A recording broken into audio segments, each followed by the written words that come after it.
Okay, so what I want you to focus on today is coming up with a way to test acceleration.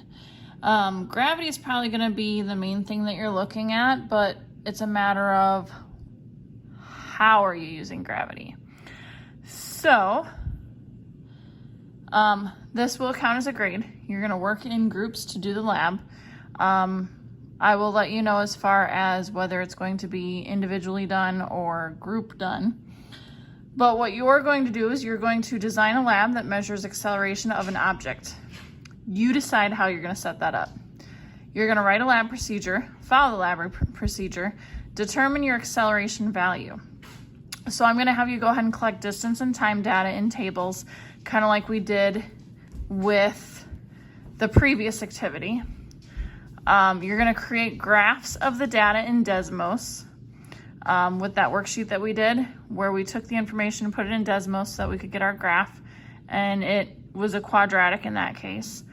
You're going to label your graph. You're going to use the Desmos tangent function to collect data to create a VT graph, and then you're going to identify the acceleration from the VT graph equation, just like we did in the previous assignment. You're going to analyze the data in the text. You need to have clear information that's easy to read, correct terms, units, and spelling, appropriate grammar, punctuation, capitalization, cross-cutting concepts if it applies, and minimal use of pronouns. There's probably not going to be a whole lot other than writing the lab procedure and getting the data and making sure the data is clear as far as what you're writing up for this part. Now, when it comes to the conclusion for the lab, we're going to count that as the communication grade. So you're going to answer your question. Maybe your question was, if I roll a marble down a ramp, how does it relate to gravitational acceleration? Because you'll be finding your acceleration, and I can give you the value of what gravitational acceleration is, and you can compare them and see how much of a difference there is. You're going to use evidence to support your explanation, evaluate the data for validity. In other words, this is where you can mention if there were any errors in your data, if anything was inconsistent that you need to take into consideration. That needs to be included with your explanation as well. Again, some of the same things down here. Oh, I do have used cross-cutting concepts in your knowledge of acceleration to provide reasoning for why the answer resulted as it did. So if you're dropping something straight down versus if you're rolling it down a ramp, how it compares to acceleration, and then be able to explain why it resulted as it did. If you have questions on that when we get to it, let me know. For today, I want you to focus on designing your lab.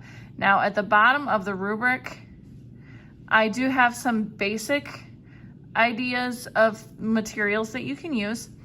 I have ramps, various styles of ramps, meter sticks, stopwatches, photo gates, and if you don't know what a photo gate is a contraption such that it can measure starting and stopping times. So you can set them up at certain distances, and it'll measure the time from when it passes through the first photo gate to when it passes through the last photo gate. I will discuss that a little bit more in class. Marbles, carts, golf balls, masses, and other materials. Ask if there's something that you want to utilize. I don't know if I'll have everything you're thinking of, but we can definitely take that into consideration. When you come over to the assignment, I have a type and lab template that you're going to use. This way it keeps it nice and organized. So you're going to go ahead and put your title, your author or authors, if I'm allowing you to type it up as multiple people. Make a question comparing your object's acceleration to gravitational acceleration. And gravitational acceleration, the approximate number is 9.8 meters per second squared. Oftentimes when we're doing problems in class, we might just round it to 10 because it makes it a lot easier math. You'll see that happen frequently. In some cases, it might stay the 9.8, but that's the number that is considered the gravitational pull. You're going to put your hypothesis. What do you think? How do you think your object will compare based upon your scenario? And this just gives tips on how you can write your hypothesis. Typically, if-then format is pretty common. It doesn't have to be if-then, but you have to have what you're changing and how you're expecting what you're expecting the results to be. You're going to put down all of the materials that you use, so that if I were to recreate your lab, like if I look at your materials list and collect everything, I can do your lab that you do. Procedure, step by step. If I read through this, I should be able to do the exact same thing that you do, get the same results that you get.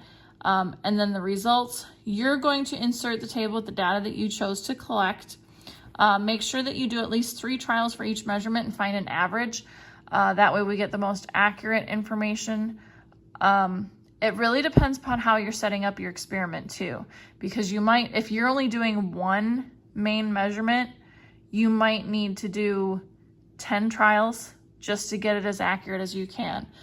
Discuss with me how many trials if you're not sure. You're going to include screenshots of your DT graph and your VT graph from Desmos. And I should also put along with the equations that result. That way I can see what those equations are. And I want the equations written out by you to say the y equals, and then insert your a, so on and so forth. And then your conclusion, this is the part that's going to be the communication grade, where you're going to answer the question and follow the expectations of that part of the rubric. And I will probably update to put that information in here so that you have it. And that way you're not trying to figure out what you're doing.